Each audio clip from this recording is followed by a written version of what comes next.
بونسوار. مثل ما قلت لكم بالفيديو اللي قبل انه رح نبلش نعمل زيوت عادية بالبيت من الاعشاب والبذور بطريقة سهلة كتير وبسيطة، واكيد اوفر انه نشتريها ونتكلف عليها نشتريها يعني من برا. اليوم رح نعمل زيت المريمية المفيد للشعر والبشرة، وهو اسمه كمان بسموه زيت السالمية، يعني زيت المريمية أو زيت السالمية اللي في بلدان بيقولوا له السالمية، دول الخليج أو مغرب عربي وهيك. وقبل ما بلش اللي عم بيشوفني لأول مرة بليز ما تنسوا تعملوا سبسكرايب ولايك وتفعلوا الجرس تيوصلكم كل شي جديد عم نعمله. وهلأ خلينا نبلش. تنعمل زيت المريمية أو السالمية نحن بحاجة ل زيت دوار الشمس، زيت اللوز، أكيد المريمية بتجي بهيدي الطريقة، أنا طحنتها نص طحنة، أكيد ما لازم نطحنها تصير مثل البودرة أبدا، نص طحنة، لأنه لما نطحنها نص طحنة هيك بنقدر نستخرج الزيوت اللي فيها بسرعة أكتر، يعني ما فينا نحطها هيك مثل ما هي، ما بتستفيدوا أبدا ولا أي شي.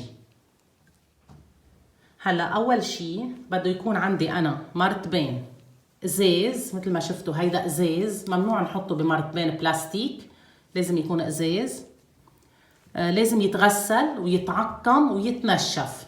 أهم نقطة بالزيوت العادية لما بدنا نعملها بالبيت إنه لما بدنا نحط الزيت بقلب المرتبين لازم يكون ناشف 100%. هيدي نقطة بليز أنا دايما رح قلكن إياها ورح تسمعوها بكل فيديو عم نعمل زيوت، لأنه في ناس بتفوت على الفيديو أول مرة بيكونوا عم يسمعوها. فالمرتبين مثل ما شايفين ناشف ومعقم ونضيف. اوكي، هلا اول شي بدي احط ملعقتين من المريمية بالمرتبين. اكيد انتو اذا عندكم مرتبين غير هيدا غير هالشكل يعني حسب انتو اللي عندكم اياه. ملعقتين كبار.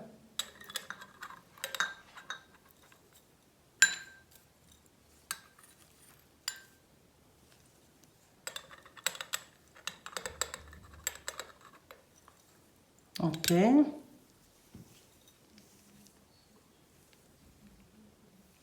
رجعت لكم من بعد ما نظفت الشرشف لانه وقع شوي عليه، لكن حطينا ملعقتين كبار من المريمية بمرتبين ازاز. بدي احط فوق منه نص كوب من زيت دوار الشمس، بدنا نزيده شوية زيت لوز. هلا فيكم انتم ما تحطوا زيت لوز، بس انا بحب حط زيت اللوز دخله بكل شيء يعني.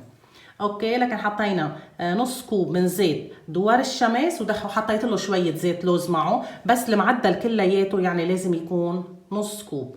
هلا بدنا نسكب الزيت فوق المرتبين مثل ما شفتوا. جبت صحن، انا خفت ما وقع على الشرشف بس ان شاء الله ما بنوقع.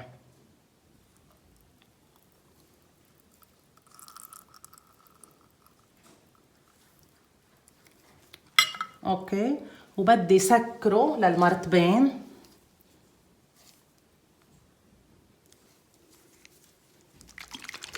بدنا نخضه اكيد.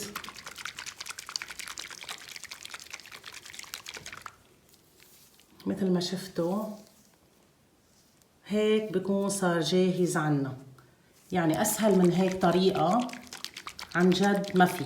نحن بنروح بنشتريهم من السوق ومن العطار، بنتكلف عليهم كتير، وهن طريقتهم كتير بسيطة وكتير سهلة، واكيد بتاخدوا كمية كتير كبيرة بأقل الاسعار اذا سويتوه بالبيت يعني. وهيدا بده ينحفظ شهر قبل الاستعمال. بدنا نلفه بفوطة او اي شيء عندكم يكون غامق، مثلا بدكم تلفوا المرتبين وتحطوه بمكان ما يوصلوا لا شمس ولا اضاءة ولا شيء، وتسكروا عليه مدة شهر. وبعد الشهر اكيد بدكم تصفوه من المريمية، تصفوه من كل هيدول بصير جاهز عندكم. بس لما بدكم تصفوه ما تخلطوه، يعني ما تعملوه هيك، بضل المرتبين بضلوا واقف هيك اكيد. لحظة هيك واخر يوم بال40 يوم اخر يوم بتشيلوه بدون ما ترجعوا ترجوه، وبترجعوا بتشيلوا الزيت منه شوي شوي. اوكي. واكيد مرتين بالاسبوع لازم ترجوه، يعني هيك تعملوه لينخلط كتير منيح لانه بيكون مرقد تحت. هيك بكون خلصنا زيت المريمية. هلا فوايد زيت المريمية: بيعالج الشيب المبكر للشعر وبيطول الشعر. اما فوايده للبشرة: بيساعد زيت المريمية بالتخلص من مشكلة الهالات السوداء حول العينين. بندهن كل يوم قبل النوم تحت العينين على الهالات السوداء زيت المريمية، ومنقوم الصبح بنغسلهم بالمي. وبيعالج كمان الشفاه المتشققة، يعني الشفاف لما بتتشقق من البرد كل يوم بنحط مرتين بندلك شفافنا، لأنه بيعالج التشققات اللي بالشفاف اللي بتنتج عن البرد أكيد والسقعة وهيك. هلا الزيت الثاني اللي رح نعمله هو زيت بذور العنب. ونحن بحاجه لزيت بذور العنب، زيت دوار الشمس او زيت ذره. بذور العنب مثل ما شايفين البذر تبع العنب، انا هدول صراحه اشتريتهم من العطار. فيكم انتو كمان العنب اللي لما بتشتروا عنب وبتاكلوهم وهيك فيكم تشتروا فيكم تشيلوا البذور وتغسلوهم كتير منيح وتنشفوهم وترجعوا بعدين تستعملوهم لهيك زيت.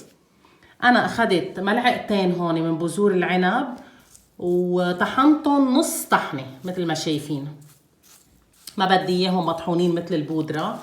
مثل ما شايفين بعدهم فيهم قطع كبيره.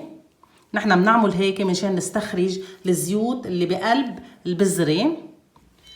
وبدي كمان ماشي بدي هيدا هلا هيدول ملعقتين كبار بدي احطهم بقلب المرتبين.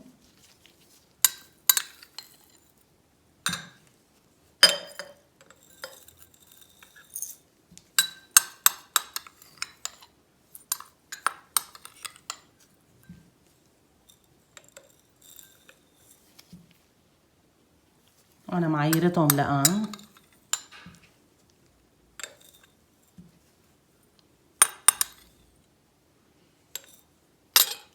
بحاجة كمان لنص كوب مثل ما شايفين 1/2، نص كوب زيت دوار الشمس او زيت الذرة. نحن للزيوت العادية عادة بنستعمل زيت دوار الشمس. ليه؟ لأنه زيت دوار الشمس هو زيت خام وخفيف. اوكي. هلا بدنا نسكب الزيت فوق بذور العنب.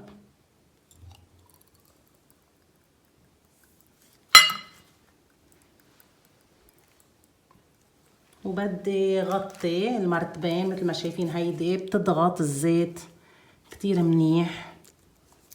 بدنا نخلطهم اول شي.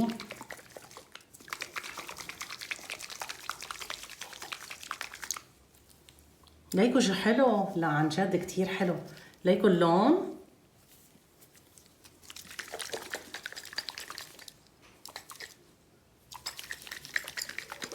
هيدا عنب احمر مشان هيك الزيت طالع على بني، بس كتير مركز مثل ما شايفين.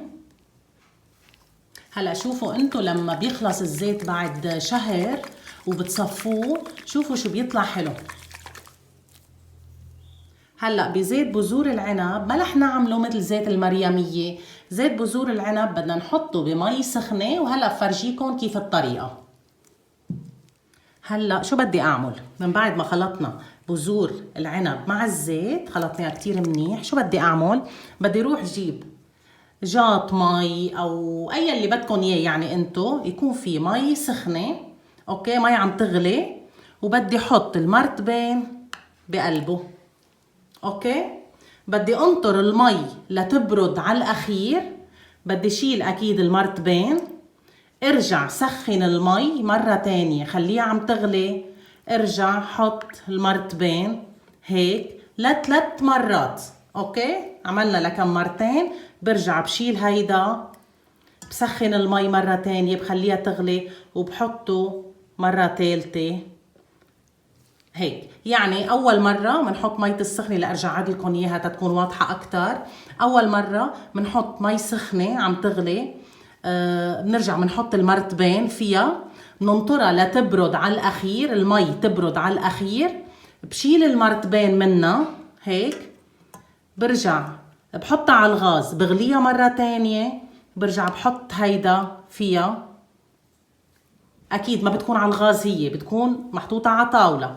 كمان لما تبرد برجع بشيل المرتبين، ونفس الشيء مثل ما خبرتكم، يعني على 3 مرات. اوكي، وهيك بيكون صار جاهز زيت بذور العنب. هلا مثلا بعد 3 مرة اكيد حتشيلوا هيدي، تنشفوا المرتبين كتير منيح من برا. لازم اكيد يكون مغلف المرتبين مسكر من فوق، ما يجي ولا نقطة مي من المي اللي هون عم بتحطوه فيها. وبعد لما تخلصوا هيدي العملية 3 مرات بتغلفوا المرتبين كتير منيح، وبتحطوه بمكان يعني ما في ضوء ما في شمس، عتمة مسكر عليه شهر، وبعدين بصير صالح للاستعمال. اكيد بدكم تصفوه من بذور العنب، بدكم تصفوه مثل ما قلت لكم. اخر يوم ما تجربوا تخلطوا الزيت هيك، لانه بيرجع الزيت كيف بدي اقول لكم بصير هيك منه نقي. خليه مثل ما هو هيك اخر يوم، وارجعوا بعدين افتحوا المرتبين وصفوا الزيت شوي شوي. هلا فوايد زيت بذور العنب، هو من افضل الزيوت الطبيعيه لشد الجلد، بيساعد على معالجه جفاف البشره، بحارب البقع الداكنه، وبزيل الهالات السوداء كمان، لانه بيحتوي على فيتامينات اي وسي وبي. مثل ما بتعرفوا انه نحن هلا عم نعمل سلسله زيوت عاديه لندخلها بمنتجاتنا ولنشتغل فيها بالمقشرات وبالكريمات وبكل شيء عم نستعمله. وهيك بيكونوا صاروا جاهزين عنا زيت المريمية أو السالمية وزيت بذور العنب. تخيلوا قد ايه حلوين وبتحسون هيك يعني مركزين كتير. اوكي، ومثل ما قلت لكم لازم ينتركوا 40 يوم قبل الاستعمال. وهيدول زيوتنا لليوم، هيدا زيت المريمية وزيت بذور العنب. ان شاء الله يكونوا عجبوكم وتجربوهم. ولهون بكون خلص الفيديو. بليز ما تنسوا تعملوا لايك وسبسكرايب وشير تيوصلكم كل شي جديد. ميرسي.